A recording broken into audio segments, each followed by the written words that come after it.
Cuando está todo oscuro y se ve mucho bien,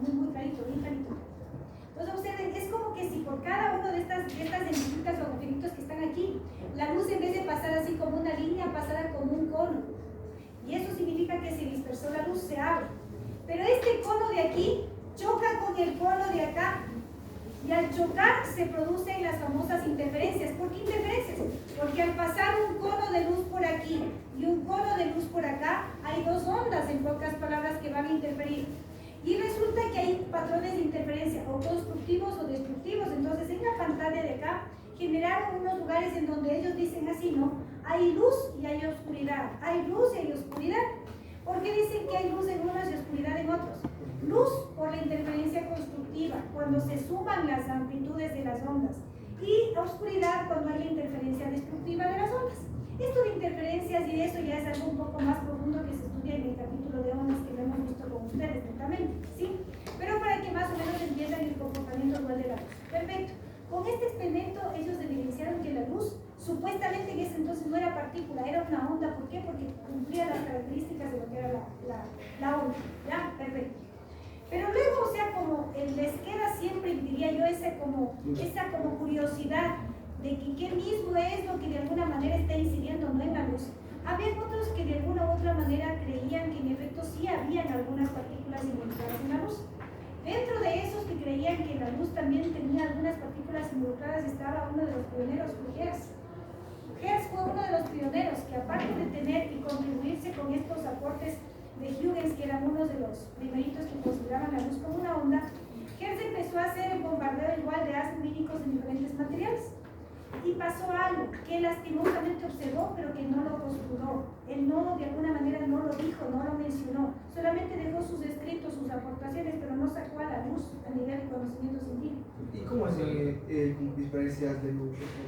O sea, dice, porque hay una parte donde dice que disparan más de electrones, pero referido a la luz. La luz simplemente le dejan incidir. La luz le disparan el haz de luz, en diferentes materiales. Pero él observó que en ciertos materiales se producía como una especie de chispitas. Veía algo como unas chispitas, se podría mencionar así para que sea más fácil con ustedes. Él no sabía en ese momento qué es lo que estaba pasando. En otros materiales no pasaba nada. Y él perdió interés y solamente dejó ahí postulado lo que sucedía en algunas situaciones. Einstein coge todos estos aportes de Hertz y coge los aportes de Huygens y hace de alguna manera la repetición de estas experiencias de Hertz, pero hace ya no solamente con todo diverso de materiales, sino con elementos importantes como son los metales. Los metales tienen una característica fundamental, ¿sí?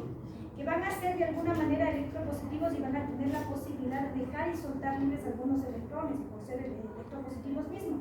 Entonces resulta que Einstein hace incidir un rayo luminoso en una placa metálica, pero él observó algo, y aquí contribuyeron, y esto algunos otros científicos también, pero observó algo. Él observó en cambio que estas chispitas que observó Hertz no se veían solamente en los metales, se veía dependiendo de la frecuencia del rayo luminoso que hacía incidir en la placa metálica. O sea, dependiendo de la frecuencia de la luz, en pocas palabras, que incidía en ese metal, él podía ver o más chispitas o menos de estas chispitas. Ya en pocas palabras, de forma microscópica, estas chispitas no eran más que electrones que se liberaban.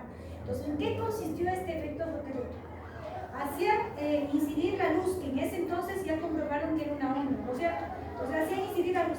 Y a propósito, a la par con Einstein, había otro más que se interesó en este estudio de las ondas, que era Planck también. Y Planck, a la par, él decía que estas ondas tenían energía, y que estas ondas con energía deben tener algunas como partículas que van como cuantizando la energía de la onda, o que van cargando la energía de la onda, en pocas palabras. Pero eran hasta ese momento, como les digo, solamente pura teoría. Para de alguna manera comprobar lo que decía tanto Planck y lo que comprobó Einstein accidentalmente con los aportes de Hertz, hacen, como les dije, incidir la luz en este experimento del efecto fotoeléctrico, van aumentando la frecuencia de este rayo de luz y van viendo que a medida que se apunta un rayo de luz en esta placa metálica, se desprenden electrones. Para hacerles sencilla la experiencia, es como que si colisionaran, ¿no es cierto? Colisionan aquí el rayo de luz y se salen otras partículas que son los electrones. ¿Por qué? De aquí viene la explicación. La explicación, según lo que dio Planck, es que estas ondas electromagnéticas o la radiación electromagnética están cargadas de unas partículas de energía que son los fotones.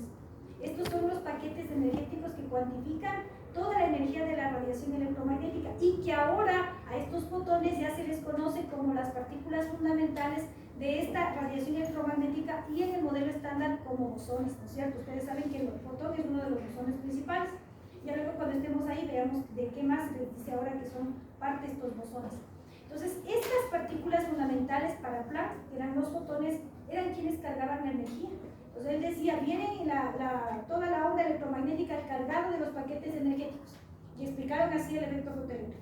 Si la onda, en este caso de la luz, también se comporta como partícula, llevando estas partículas de fotones, esas partículas inciden en la placa metálica y arrancan como en un choque a otros electrones. Ya en la parte cuántica, para que ustedes entiendan por qué se produce esto, es lo siguiente. Inciden los fotones cargados de energía. Un átomo normal y común y corriente tiene cierta cantidad de energía. ¿Por qué? Porque los electrones siempre están, como ustedes leyeron, en un movimiento particular. Por eso tienen el spin y todo lo demás. Entonces tienen una cantidad de energía. Pero si aparte de eso llegan otras partículas como los fotones cargados de cierta energía, y esta energía depende de la frecuencia, si vienen cargados de esta energía, esa energía hace que estos electrones se alboroten, ¿sí? Y se exciten, como dicen ellos en la parte cuántica. Y este excedente de energía con el que le cargan a los átomos de esta placa metálica hace que expulsen a otros para tratar de que se libere o que se equilibre la placa metálica. Y esto que expulsan son esos electrones que quedan excitados, de que va a depender de alguna manera que unos electrones salgan más o en menor cantidad, precisamente de la cantidad de energía que traiga la radiación, y esa cantidad de energía depende de la frecuencia. Es lo que en pocas palabras digo. ¿Qué es el efecto fotoeléctrico entonces? Aparte de ver que ha sido la liberación de electrones cuando se hace incidir un rayo de luz en una placa metálica, también es una manera de comprobar el comportamiento de la luz como partícula. Entonces aquí incidió una onda, que en un principio creían que era una onda, y salen partículas. ¿Por qué? Porque esas ondas a su vez llevan consigo unos paquetes en donde cuantizan la energía, que son las partículas llamadas fotones. Esos fotones que vienen a ser las partículas fundamentales de esta onda de luz es la que arrancan otras partículas que son los electrones. ¿Entendido? Entonces en eso consistió el efecto fotoeléctrico, y a través del efecto fotoeléctrico más las experiencias, obviamente, de lo que hicieron Huygens, comprobaron este comportamiento dual de la luz. Onda, partícula, es la luz. Hasta ahí. Pero como ustedes vieron, y aquí preguntaba algo, Efraín decía, ¿cómo es esto de que hacen de alguna manera movilizar o de alguna manera incidir la luz? La luz para ellos no era nada más y nada menos en ese entonces producida por situaciones de corriente eléctrica que ya se habían descubierto para eso, con Faraday, como Hertzsprung, y que era una de las preguntas que me parece que les hice a los chicos de este grupo también, y cómo se unificó esta situación del electromagnetismo. Para que recordemos un poquito cómo se unificó esto del electromagnetismo, los chicos debieron haber leído que Faraday hizo un experimento en el laboratorio. Empezó haciendo, vamos a suponer, para hacerlo más sencillo, haciendo circular corriente por un conductor. ¿Qué es esto? Vamos a suponer que yo conecto mi máquina, por ejemplo la computadora que ustedes conectan, se le ocurre el cargador del celular a su celular. Ahí, ¿no es cierto?, está enchufado a la corriente eléctrica, hay un conductor que es el cable, el conductor es el cable, ¿ya? Si debajo de ese conductor, es decir, si nosotros le tiramos al cablecito y debajo aquí en la mesa le coloco una brújula y está conectado ese cargador ahí en la corriente eléctrica y está pasando por ese cablecito corriente eléctrica, esa brújula va a moverse. Es lo que vio prácticamente Faraday. ¿Qué concluyó con eso Faraday? Dijo, toda corriente eléctrica genera un campo magnético, porque es lo que estoy midiendo con la brújula, que hay un campo magnético. Eso por un lado. Pero quienes no estaban muy de acuerdo con eso, sino que creían que de alguna manera no era generado, hicieron otras experiencias. Y entre eso, por ejemplo, Hertzsprung. ¿Qué es lo que hicieron estos personajes? Ahí se involucra lo que los compañeros creo que relataron aquí de las bobinas. ¿Qué son las bobinas? Enrollados de alambre. Si en ese enrollado de alambre ustedes enrollan un alambre, le hacen un enrollado de alambre y le colocan en los extremos, colocados a los polos de un foquito, ¿qué es lo que observaron allí? Que si en ese enrollado de alambre, ahí en el medio, van metiendo un imán y sacando el imán, se producía un campo variable magnético. Va a haber un campo magnético que al sacar y meter el imán es variable. Si varía el campo magnético, concluyen, se encendía el foquito. Pero cambiaban solamente el imán y veían la misma situación. Cuando le dejaban el imán ahí quieto dentro de la bobina, no se encendía el foco. Pues ahí ellos concluyeron y dijeron, Solamente se produce corriente eléctrica cuando hay una variación en el campo magnético. Pues ahí cuando ya se dieron cuenta que una variación del campo magnético puede generar electricidad y que la electricidad en sí, es decir, una corriente eléctrica, puede generar campo magnético, lograron unificar y decir, estos dos campos tienen una relación directa. Y es lo que les escucharon a los compañeros que mencionaban. Se altera el uno, se modifica el otro. Se altera el uno, se modifica el otro. ¿Sí? Pues obviamente si hay una alteración en el campo eléctrico, también va a haber una alteración en el campo magnético o viceversa. Y es lo que concluyeron para poder unificar estas dos fuerzas que en ese entonces eran separadas en uno solo y ahora llamarle campo electromagnético o fuerza electromagnética. ¿Sí?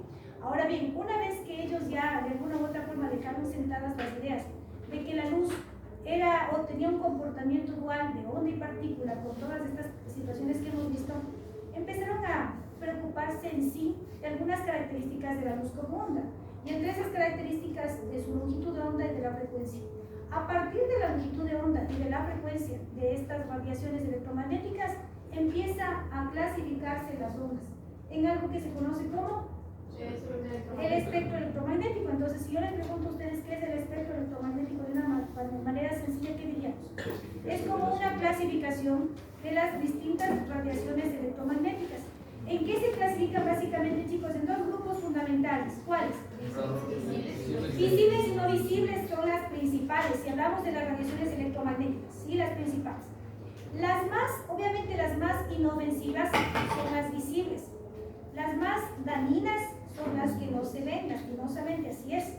Algunos, si es que los chicos recuerdan la investigación, algunos consideran que incluso las ultravioletas están dentro de las no visibles, están como las ionizantes. A las no visibles les llaman ionizantes.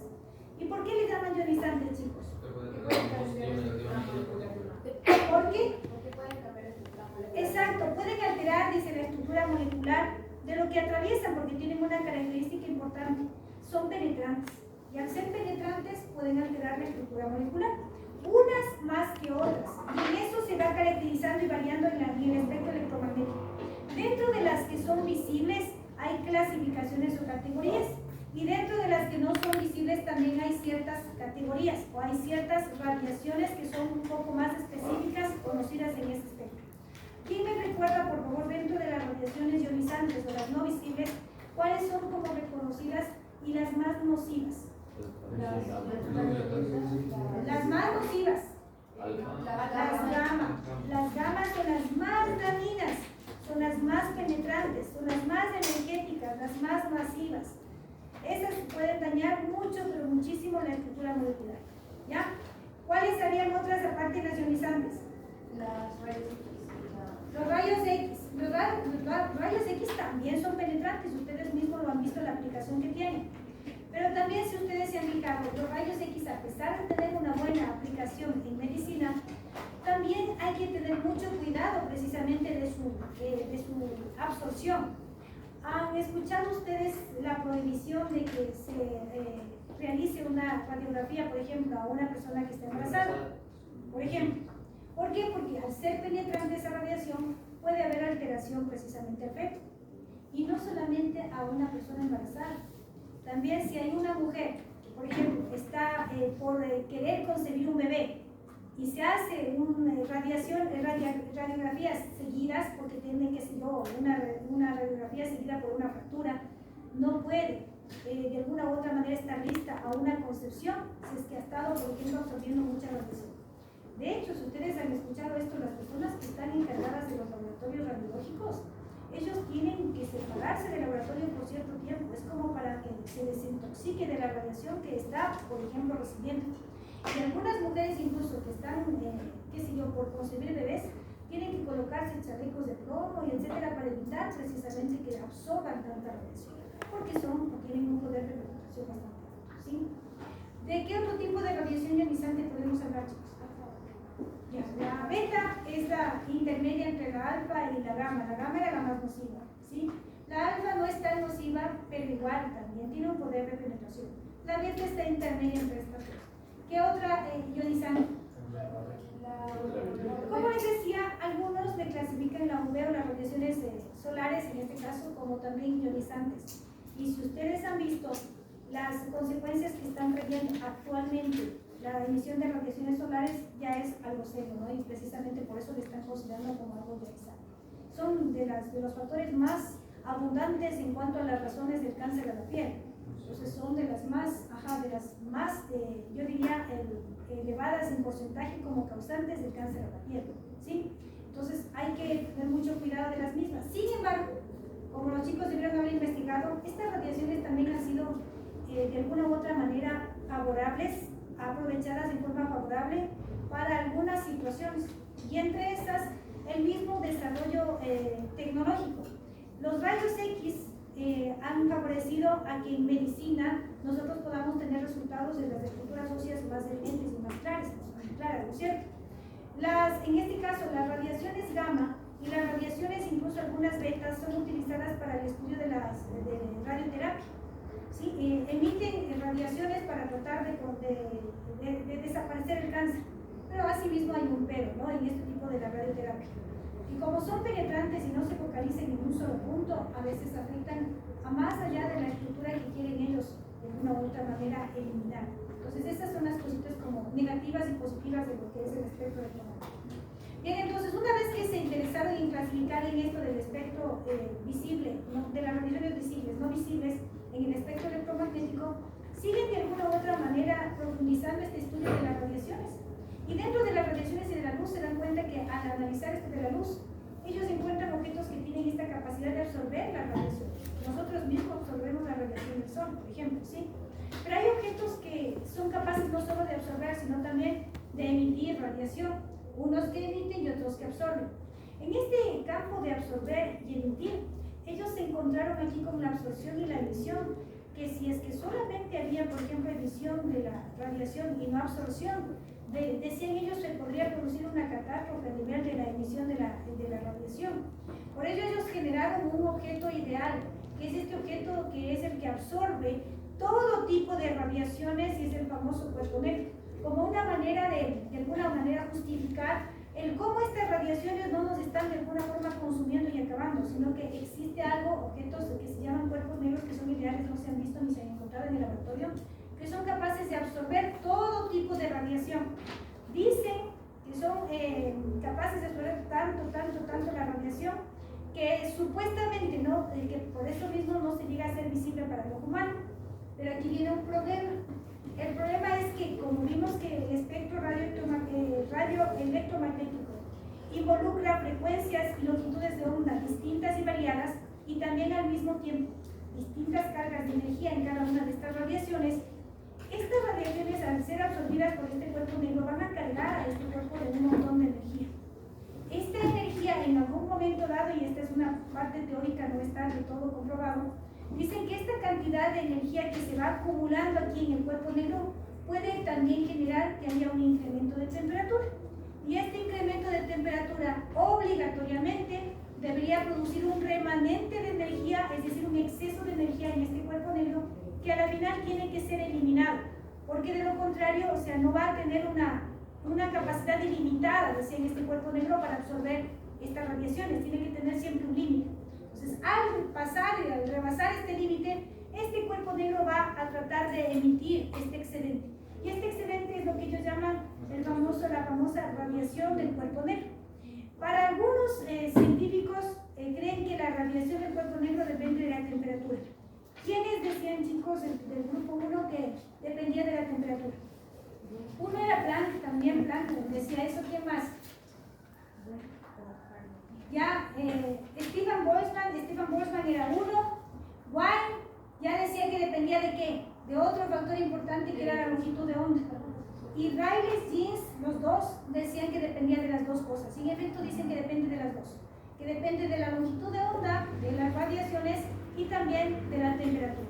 Depende de eso para que obviamente tengamos nosotros este excedente de energía dentro del cuerpo negro, y al exceder, pues obviamente tengamos mayor o menor cantidad de la energía. Esto quiere decir que si tenemos nosotros unas radiaciones con mayor temperatura, va a haber mayor excedente o radiación del cuerpo negro. De igual manera, si nosotros tenemos radiaciones con mayor o menor longitud de onda, eso va también a alterar que haya menor o mayor radiación del cuerpo negro, ¿ya? Entonces, ¿qué ha sido el cuerpo negro? Es un cuerpo ideal que tiene la capacidad de absorber todo tipo de radiación, no de emitirla. Pero cuando esta radiación o este tipo de radiaciones que son absorbidas por el cuerpo negro tienen una temperatura elevada y asimismo varía en cantidad de longitud de onda, puede haber un excedente de energía que se va a emitir como una radiación del cuerpo negro. Es lo que se conoce como la famosa radiación del cuerpo negro. Ahora, todo esto que hemos estudiado nosotros aquí de radiación del cuerpo negro, todo esto que hemos estudiado aquí de la dualidad de la luz, todo esto que hemos visto nosotros del efecto fotoeléctrico, siguió brindando un poquito de interés en cuanto al estudio cuántico, ¿no? De saber estos paquetes energéticos que traían cargando las radiaciones electromagnéticas como los fotones y en el movimiento en sí de los electrones. Y eso les adentró a seguir haciendo más experiencias a nivel atómico. Y en esta partecita del estudio atómico les empezó a brindar un poco de importancia y de interés, de curiosidad, el comportamiento de las partículas del núcleo. Y eso es lo que de alguna manera los compañeros del siguiente grupo también nos irán explicando. Cuando iban estudiando este comportamiento primero de las partículas subatómicas como los electrones, viene lo que nos explicaron en el grupo número 2, que era la difracción de los electrones. Se acaba esto de la difracción de los electrones, que ya vamos a ver igual esto en la siguiente clase, y viene lo del tercer grupo, que era precisamente lo del comportamiento de las partículas a nivel ya nuclear, de los protones y los neutrones que se mantenían juntos por estas fuerzas nucleares. Y ahí empiezan obviamente con el estudio cuántico ya de las partículas nucleares, y empiezan a bombardear los protones y los neutrones, obviamente ya ayudados de mayor tecnología, ¿no? Con los grandes colisionadores, y ahí empieza el descubrimiento de todas las partículas de modelo estándar, que ya luego vamos a repasar. ¿Sí? La catástrofe ultravioleta entra en el cuerpo negro. ¿Perdón, mi amor? Lo de la catástrofe ultravioleta, eso entraba con el cuerpo negro, de lo que se puede generar tanta energía. Exactamente. La catástrofe ultravioleta es más o menos lo que yo te decía. Se supone que si un objeto sigue absorbiendo radiación, imagínate lo que sería en un momento, lo que llaman catástrofe ultravioleta, es decir, que sería un objeto que infinitamente absorbe energía. Y eso es imposible. O sea, no hay un objeto que absorba una energía infinita. Entonces, por eso que ellos pusieron un limitante y dijeron, debe haber un punto en el que por la temperatura o por la longitud de onda llegue a cierto límite de absorción y empiece a lo excedente a emitir como una radiación. Esto se llamó, de alguna manera, la radiación del cuerpo negro, para evitar la famosa catástrofe ultravioleta, que es llegar con energía a puntos infinitos. ¿Sí? ¿Alguna inquietud, mi amor? Entonces voy a hacer yo ahora unas preguntas. Y voy a hacer preguntas similares a lo que yo les podría evaluar. Quiero saber si es que a ustedes les quedó claro la explicación, para saber si es que ustedes van a tener la respuesta acertada en una lección. Ahora, de este tema, como vimos que lo importante era, primero, el aspecto dual de la luz, la primera pregunta que yo les diría es, ¿con qué experiencias se comprobó el comportamiento dual de la luz?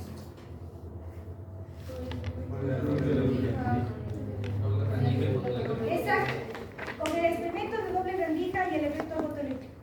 Y la otra pregunta sería, ¿qué se comprobó por el experimento de doble rendija? Que la luz actuaba como onda. ¿Por qué? Porque se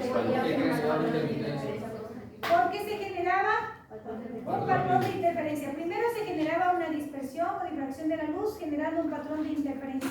Perfecto. Destructiva y constructiva, bueno, eso ya es secundario. Y obviamente al generar dispersión, difracción y un patrón de interferencia, esto es un comportamiento neto de ¿qué? De una onda. Entonces estaba comprobado que era una onda. ¿Y por qué el efecto fotoeléctrico generaba una comprobación del comportamiento como partícula? Porque dependiendo de la frecuencia. A ver, ¿quién me ayuda explicando súper bien? ¿Por qué? A ver, mi amor, te escucho. No importa. Puede ser que dependiendo de la frecuencia con la que se emite la luz sobre un material, va a empezar a desprender electrones. Ya, pero ¿por qué se comprobaría con este experimento que la luz se comportaba como una partícula?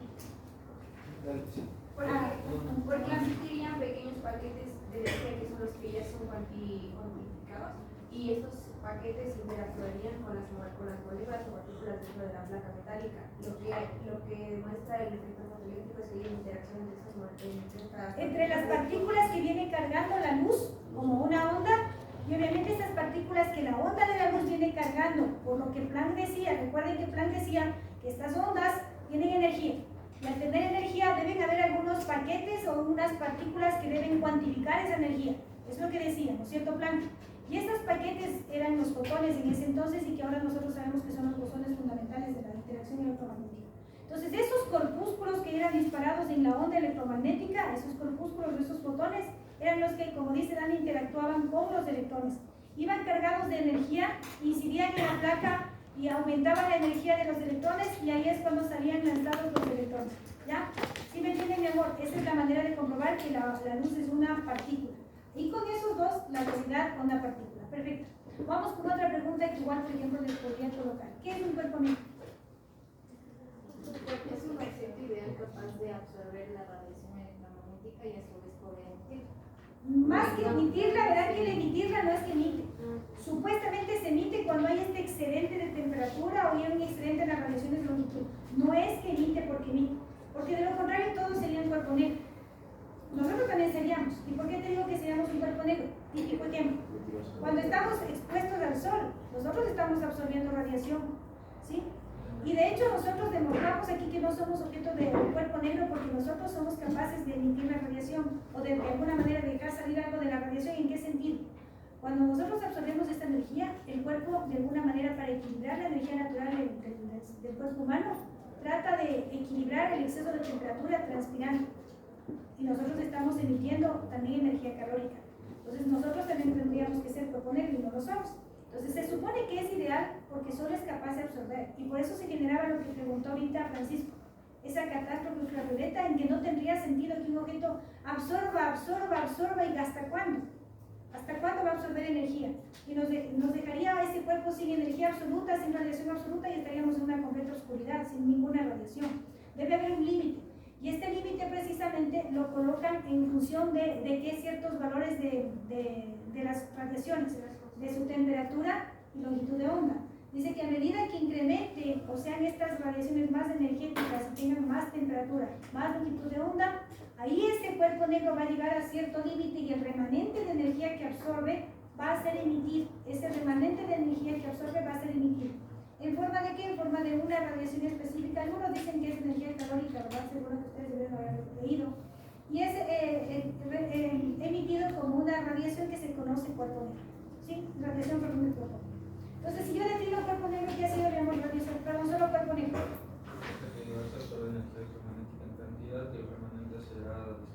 Solamente se le puede poner que es un objeto ideal que es capaz de absorber y no emitir radiación. Nada más. Eso sería el cuerpo negro. Ahora, si yo le pregunto, ¿qué es radiación del cuerpo negro? Significa que depende de la longitud de onda, la temperatura y lo que pasa en la interacción del cuerpo negro. Pero entonces diríamos que es que primero. Ahí sí lo que dijo en este momento Francisco. Es la emisión del excedente de energía emitida por un cuerpo negro. ¿Cuándo? Y ahí sí lo que tú dices. Dependiendo de la temperatura y la longitud de onda de las radiaciones absorbidas por el objeto. Sí, eso sería. ¿Entendido, guaguas? Repito, ¿qué ha sido entonces la radiación del cuerpo negro en palabras sensibles, no? La radiación del cuerpo negro no es más que la emisión de una radiación por el cuerpo negro como un excedente producido ¿por qué? Por la temperatura y la longitud de onda de las radiaciones absorbidas, ¿no? Ya, eso sería lo que es radiación del cuerpo negro. Vamos con otra situación que tenían que explicar aquí los chicos. Hablamos del espectro electromagnético. ¿Qué es el espectro electromagnético? Es la clasificación de la radiación. Muy bien, esa es una palabra sencillita. Es la clasificación, en este caso, de las distintas radiaciones que existen en dos, se podría decir así, ¿no? En dos grupos importantes. ¿Cuáles? Visibles, no visibles. Claro, una escala, una gama, es más una clasificación, diría que es una clasificación. ¿Por qué clasificación? Porque allí precisamente tenemos estos dos grupos importantes. El grupo de radiaciones visibles y el grupo de radiaciones no visibles. Las no visibles también eran llamadas como, chicos, como ionizantes. Recuerden que son llamadas como ionizantes, ¿ya? Y dentro de estas ionizantes, chicos, ¿cuáles están como las más reconocidas y conocidas por ser nocivas? Aunque alfa, beta y gamma, ¿no? Alfa, beta y gamma. Y las más dañinas de estas, las gamas, son las más penetrantes, las más masivas, las más energéticas. Perdón, amor. ¿Dónde actualmente usan los rayos gamma bastante? Los rayos gamma se utilizan, como te dije yo, para tratamientos de radioterapia. Se utilizan también los rayos gamma, se utilizan ahorita todo lo que son tipos de radiaciones. Se utiliza mucho en lo que son los procesos de desintegración, se utiliza mucho, por ejemplo, en las centrales nucleares, ahí se utiliza muchísimo. Estas centrales nucleares se generaron no para producir las bombas atómicas, se generaron para producir energía eléctrica a través de todo lo que es la desintegración radioactiva, la desintegración nuclear. A ver, vamos entonces avanzando un poquito. Otra pregunta que podría hacer, a ver, dentro de lo que es el espectro visible, en el espectro visible, ¿qué es lo que nosotros podríamos mencionar aquí? De lo que los chicos tal vez les pusieron aquí, les pueden ayudar. Aquí llamamos espectro visible. A la frecuencia de los Ya, pero aquí llamaríamos espectro visible. Es Los colores, perfectamente. Si es que les digo, por ejemplo, qué es el espectro visible, el primer ejemplo son los colores. Y los colores, ¿no es cierto?, que tenían diferente frecuencia, diferente longitud de onda. De los colores, ¿cuál es el color que refleja mayor y menor longitud de onda? ¿Cuál es el que tiene mayor longitud de onda? ¿El rojo o el ¿Cuál es el que tiene mayor longitud de onda? el rojo.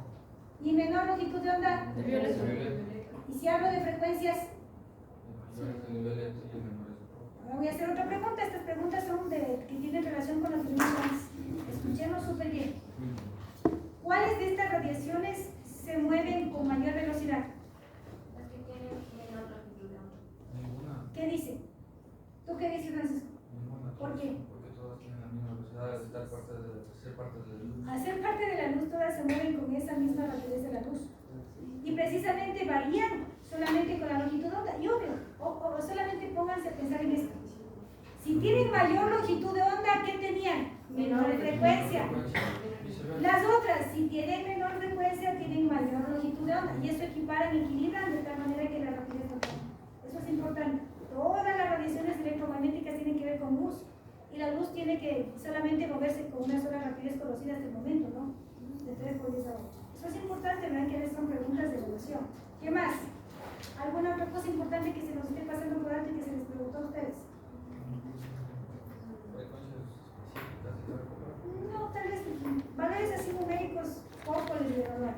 Lo que sí les puedo mencionar, y eso sí espero que recuerden, son personajes importantes y destacados que se les fue mencionando en cada uno de estos campos, ¿no? ¿Cómo se define el campo eléctrico y el magnético? ¿Cómo se fusionaba el campo eléctrico y el magnético? Ustedes ya escucharon lo que les dije, para él hizo una experiencia o este hizo otra, y así se logra funcionar esta situación de que el campo eléctrico y el magnético tienen una relación directa. ¿Cómo era la primera experiencia? Primero que una corriente eléctrica podía generar un campo magnético colocándolo debajo de un conductor eléctrico, cargado obviamente de electricidad, una brújula y se movía la brújula, ¿no es cierto? ¿Qué más hicieron? Que dentro de una bobina conectada a los extremos a un foquito se fue introduciendo un imán, variándole, sacándole de esa bobina el imán, se produjo que se enciende el foquito. Pues también había otra cosa, yo estaba en un video también, dicen que aparte de que el campo magnético, dicen que es otra perspectiva de ver el electrón. Claro, lo que pasa es que el campo magnético, recuerda, ustedes estudiaron eso también yo, no es más que una carga en movimiento. Y como sabemos que los electrones tienen esa particularidad de moverse, ya luego obviamente tú sabes que la corriente eléctrica son cargas en movimiento. Eso estudiaron ustedes, me imagino, el año anterior. Entonces, la corriente eléctrica son electrones en movimiento. ¿Por qué electrones en movimiento? Repito, porque como todos los conductores están o son elaborados con materiales que son electropositivos como el cobre, pueden ser hechos con el oro, con la plata, que son más electropositivos, pero por el costo no lo hacen. Entonces el cobre es el que está más al alcance económicamente. Entonces ese cobre tiene los electrones en posibilidad de liberarse. Y esos son los que se movilizan, les dan como un impulso, les dan como una potencia. Esa es la diferencia de potencia que ustedes aprendieron a través de las baterías. Y hacen que con ese impulso que les dan salgan los electrones y se empiecen a mover a lo largo del circuito, a lo largo del conductor. Entonces, ¿qué es lo que es la corriente eléctrica? No son más que cargas en movimiento. ¿Qué cargas en este caso? Los electrones. Entonces, para ti, el campo magnético generado por estas cargas en movimiento son eso, lo que tú dijiste, es un electrón en movimiento que genera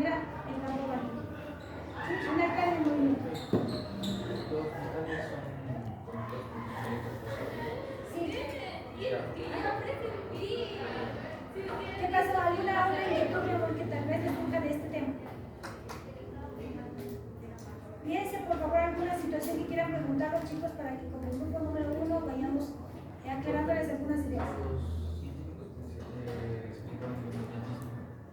O este fue el que de alguna manera dejó todo claro en cuanto al nombre. O este. Faraday fue el que prácticamente dijo que una corriente eléctrica generaba campo magnético. Y Oersted, en cambio, dijo que un campo magnético puede generar electricidad, o sea, corriente eléctrica. Hertz, en cambio, fue el que de alguna u otra manera fue el primerito que hizo la experiencia del efecto fotoeléctrico, pero sin saber qué era el efecto fotoeléctrico, ¿no? Él solamente descubrió que salían unas chispitas al incidir un rayo de luz en diferentes materiales, pero no sabía de qué dependía esto, ¿no? Ya fue Einstein el que mejor esto. Como que el orden en los sistemas científicos sería primero Newton, luego Newton, obviamente. sí, luego de eso iría el Faraday y el otro. Así mismo. Y luego iría Hertz o Planck. Hertz fue antes de Einstein y Planck, pero casi fueron de la mano, recuerdo. Entonces sería Hertz, Planck y Einstein. Claro, fueron casi de la mano, fueron contemporáneos entre Hertz, Einstein y Planck. La diferencia fue que Hertz se quedó como detallados y guardados los resultados. ¿Cómo? Fue casi igual a la par, mi amor. ¿Por qué? Porque mientras Faraday estaba estudiando la electricidad, Oersted estaba estudiando el magnetismo. Pero obviamente después hicieron estas experiencias y se dieron cuenta que tenían una relación. Conjugan esto. En efecto, lo que todos los electrones de No es que saltan al mismo tiempo todos, depende precisamente del nivel en el que se encuentren los electrones y la cantidad de energía que tengan. De hecho, dependiendo de la cantidad de energía que tengan y dependiendo de cuántos electrones estén en el último nivel, hay a veces que solamente vamos a suponer que es un metal que tiene solo 2 electrones libres en el último nivel, pero la cantidad con la que incide la luz, que depende de la frecuencia como decíamos, tiene cargada con poca energía. Quizás solo le arranca un electrón de los 2 libres que están ahí. Pero si tiene bastante energía, les arranca de una a los 2. Y es posible que si hay un excedente de energía, al menor nivel empiece a generar quizás uno. Es más difícil cuando están completos. No sé si han escuchado que es mucho más difícil liberar cuando están completos los orbitales. Sí, bien completos. Sí, entonces es más fácil liberar a los que están libres en los